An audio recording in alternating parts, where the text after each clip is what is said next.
అండి.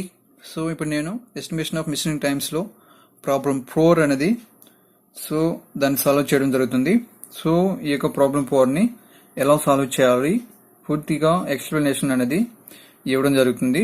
ఓకే, మన ప్రాబ్లంలోకి వెళ్తే calculate the time required for drilling. So ఇక్కడ మనకు డ్రిల్లింగ్లో ఎలా సాల్వ్ చేయాలి మిషనింగ్ టైం అనేది సో అది ఇవ్వడం జరిగింది. సో ప్రాబ్లం 3 అనేది థ్రెడ్డింగ్ టైం అనేది కనుక్కోవడం జరిగింది. ఇక్కడ మనకు డ్రిల్లింగ్ టైం అనేది కనుక్కోవాలి. సో ఎలా కనుక్కుంటామో మనం ఇప్పుడు చూడొచ్చు. సో ఇది మనకు problem component as shown figure అనేది ఇచ్చాడు. Cutting speed is assumed as 20 metre for minute ఇచ్చాడు and feed as 0.02 centimetre per revolution ఇచ్చాడు. ఓకే, సో ఇది మనకి ఇచ్చిన డయాగ్రామ్. ఈ డయాగ్రామ్ లో మనకు ఇది ఒక పార్ట్ అనేది ఒక కాంపోనెంట్ అంటాం. ఈ కాంపోనెంట్ లో మనకు ఒక దగ్గర వచ్చి 20 డ్రిల్ హోల్ ఇచ్చాడు. ఇది హోల్ అన్నమాట. సో ఫస్ట్ ఏమో 20 యొక్క డయామీటర్ హోల్తో డ్రిల్లింగ్ అనేది ఇచ్చాడు. సో ఓకే, అదేవిధంగా 10 యొక్క డయామీటర్తో హోల్ అనేది ఇవ్వడం జరిగింది. సో ఇక్కడ మనకు ఈ డయాగ్రామ్ చూస్తే మనకి ఏమర్థం అవుతుందంటే ఫస్ట్ ఏమో 10తో డ్రిల్లింగ్ అనేది ఇవ్వడం జరిగింది అనమాట. ఓకేనా, దాని తర్వాత మనకు 20 యొక్క డయాతో డ్రిల్లింగ్ అనేది ఇవ్వడం జరిగింది. దీని యొక్క కంప్లీట్ లెంత్ వచ్చి 140 ఇచ్చాడు. ఓకే, సో ఇక్కడ మనం ఇక్కడి నుంచి 7 వరకు 40 లెంత్ ఉంది, ఇక్కడి నుంచి 7 వరకు 80 లెంత్. సో ఇక్కడి నుంచి 7 వరకు అయితే మనకు 80 × 40, 80 + 40 వచ్చి 120. సో ఇక్కడ మనకు 140 అన్నారు కాబట్టి ఇదెంత వస్తుందంటే 20 వస్తుంది. ఓకే, దీని యొక్క డయామీటర్ సో 40 కాంపోనెంట్ యొక్క డయామీటర్ వచ్చి 40 ఇచ్చాడు అనమాట. ఓకే, సో మనం కనుక్కోండి ఏంది డ్రిల్లింగ్ టైం కనుక్కోవాలి. ఓకేనా, సో డ్రిల్లింగ్ టైం అనేది ఎలా క్యాలిక్యులేట్ చేస్తాం. సో ఇక్కడ మన ప్రాబ్లం అనేది కనుక్కోమన్నాడు. కాబట్టి సొల్యూషన్ చూస్తే ఈ సొల్యూషన్లో మనకు the drilling operation can be performed into two steps. So 2 steps అనేది ఇక్కడ మనకు డయాగ్రామ్లో ఇవ్వడం జరిగింది. ఓకే, అంటే ఇదొక స్టెప్ ఇదొక స్టెప్ అనేది తీసుకోవచ్చు, లేదా ఇదొక స్టెప్ అనేది తీసుకోవచ్చు. అంటే 2 స్టెప్స్గా డ్రిల్లింగ్ ఆపరేషన్ అనేది పర్ఫామ్ చేస్తారనమాట. ఫస్ట్ ఈ స్టెప్ అనేది జరిగింది, సెకండ్ వచ్చి ఈ స్టెప్ జరిగింది అనమాట. కాబట్టి 2 స్టెప్స్గా మనం డివైడ్ చేసుకుంటాం. నెక్స్ట్ మనకు వచ్చి ఫస్ట్ స్టెప్ చూస్తే ఫస్ట్ స్టెప్ ఇక్కడ మనకు 10 mm ఇచ్చాడు. 10 mm అంటే మనకు దాన్ని సెంటీమీటర్లో కన్వర్ట్ చేస్తే 10/10 = 1 సెంటీమీటర్ అనేది రావడం జరుగుతుంది అనమాట. సో ఇక్కడ మనకు ఆల్ డైమెన్షన్ mm ఇచ్చాడు ఈ డయాగ్రామ్ వరకు. ఓకే, సో ఇక్కడ 10 mm ఇచ్చాడు. ఇది ఫస్ట్ స్టెప్. 10 mm అంటే 1 సెంటీమీటర్, 20 mm అంటే 2 సెంటీమీటర్స్ అనమాట. ఓకే, అయితే 40 mm అంటే 4 సెంటీమీటర్స్, 80 mm అంటే 8 సెంటీమీటర్స్, 20 mm అంటే 2 సెంటీమీటర్స్, 140 mm అంటే 14 సెంటీమీటర్స్. ఈ విధంగా తీసుకుంటాం. ఓకే, ఇక్కడ మనకు చూడొచ్చు, ఇక్కడ మనకు ఫస్ట్ స్టెప్ అన్నాడు కాబట్టి ఏమి తీసుకుంటామంటే ఫస్ట్ స్టెప్ అనేది 40 అంటే ఇక్కడ నుంచే మనకు డ్రిల్లింగ్ అనేది స్టార్ట్ చేస్తాం. స్టార్టింగ్ నుంచే ఇక్కడ వరకు ఫస్ట్ స్టెప్ అనేది ప్రాసెస్ అయింది కాబట్టి 40 + 80 దీని యొక్క లెంత్ ఎంత 40 + 80 అంటే 120 mm. 120 mm/10 వేసుకుంటే మనకు 12 సెంటీమీటర్ అనేది వస్తుంది అనమాట. ఓకే, దాని యొక్క ఫస్ట్ స్టెప్ యొక్క ఫస్ట్ హోల్ యొక్క లెంత్ వచ్చి 12 సెంటీమీటర్స్, దాని డయా వచ్చి 1 సెంటీమీటర్స్. ఓకే,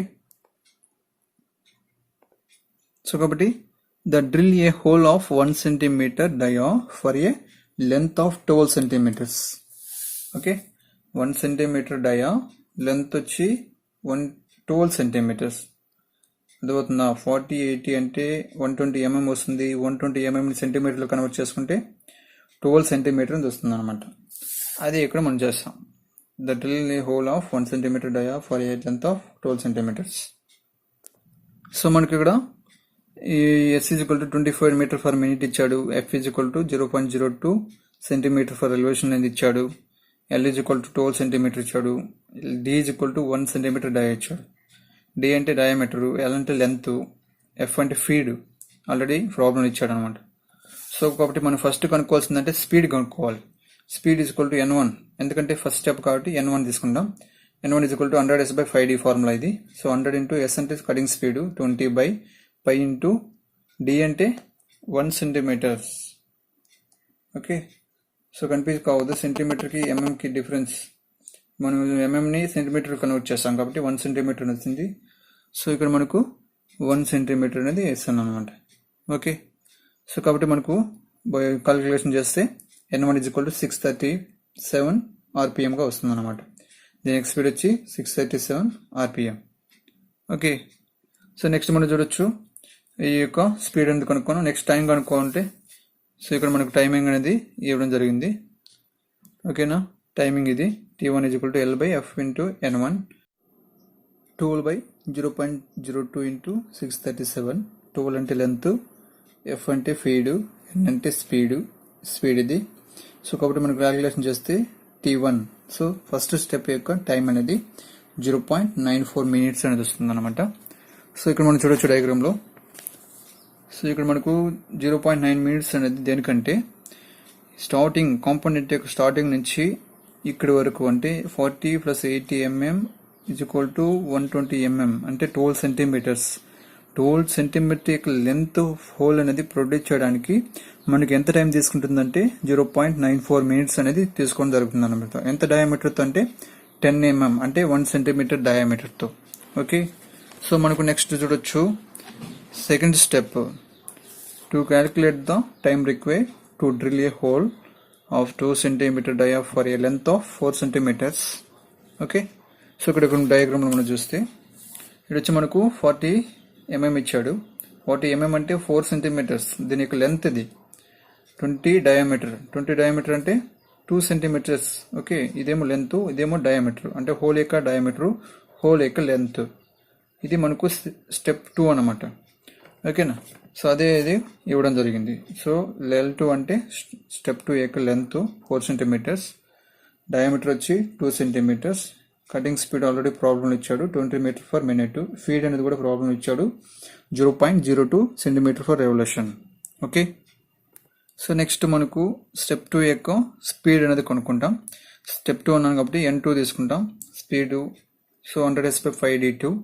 సో కాబట్టి ఇది formula. So 100 × cutting speed by 5 × diameter 2.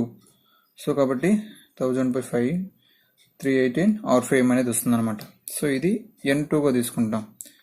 Second step యొక్క సెకండ్ హోల్ యొక్క స్పీడ్ ఇది. సో ఇప్పుడు మనం ఏం కనుక్కుంటామంటే టైం అనేది కనుక్కుంటాం. సెకండ్ హోల్కి ఎంత టైం తీసుకుంటుంది. సో కాబట్టి L2/F × N2. L అంటే లెంత్, N2 అంటే స్పీడ్. సో కాబట్టి 4/0.02 × 318. సో మనం క్యాలిక్యులేషన్ చేస్తే T2 అనేది 0.63 మినిట్స్ అనేది వస్తుంది అనమాట. సో ఎంత మనకి దేనికంటే సో దీనికి ఇక్కడ మనకు ఇక్కడ నుంచి ఇక్కడ వరకే మనకు హోల్ అనేది ప్రొడ్యూస్ చేయడం జరిగింది. 40 లెంత్ అంటే 4 సెంటీమీటర్ లెంత్. దీన్ని మనం కటింగ్ చేయడానికి ఈ హోల్ అనేది ప్రొడ్యూస్ చేయడానికి ఎంత టైం తీసుకుందంటే 0.63 మినిట్స్ అని తీసుకుందాం అనమాట. సో స్టెప్ 2 యొక్క హోల్ యొక్క టైమింగ్ ఇది. ఓకే, సో ఇప్పుడు మనం ఏం చేస్తామంటే ఫస్ట్ స్టెప్ టైం యొక్క ఫస్ట్ హోల్ యొక్క టైము, సెకండ్ హోల్ యొక్క టైం అనేది మనకు క్యాలిక్యులేషన్ చేస్తే మనకు 2 హోల్స్ యొక్క టోటల్ టైం అనేది వస్తుంది అనమాట. సో ఇక్కడ మనం total time for drilling T1 + T2 2 అనేది యాడ్ చేస్తాం. T = 0.94 ఫస్ట్ దానికి ప్లస్ 0.63 సెకండ్. సో కాబట్టి 1.57 మినిట్స్ అనేది వస్తుంది అనమాట. 1.57 మినిట్స్ అంటే ఈ టోటల్ హోల్ అనేది ప్రొడ్యూస్ చేయడానికి ఇది ప్లస్ ఇది ప్రొడ్యూస్ చేయడానికి ఎంత టైం అనేది తీసుకుంటుందంటే డ్రిల్లింగ్ అనేది ప్రొడ్యూస్ చేయడానికి ఎంత టైం తీసుకుంటుందంటే 0.57 మినిట్స్ అనేది తీసుకుంటుంది. సో కాబట్టి ఇది మనం కనుక్కున్నది అనమాట డ్రిల్లింగ్ టైం. ప్రాబ్లం కనుక్కున్నది ఏంది, calculate the time required for drilling అన్నాడు. సో కాబట్టి కాంపోనెంట్ యొక్క ఎంత టైం తీసుకుంటుంది, సో అది మనం కనుక్కోవడం జరిగింది. సో ఈ వీడియో నచ్చినట్లయితే లైక్ చేయండి, షేర్ చేయండి, అలాగే సబ్స్క్రైబ్ కూడా చేసుకోండి. Thank you.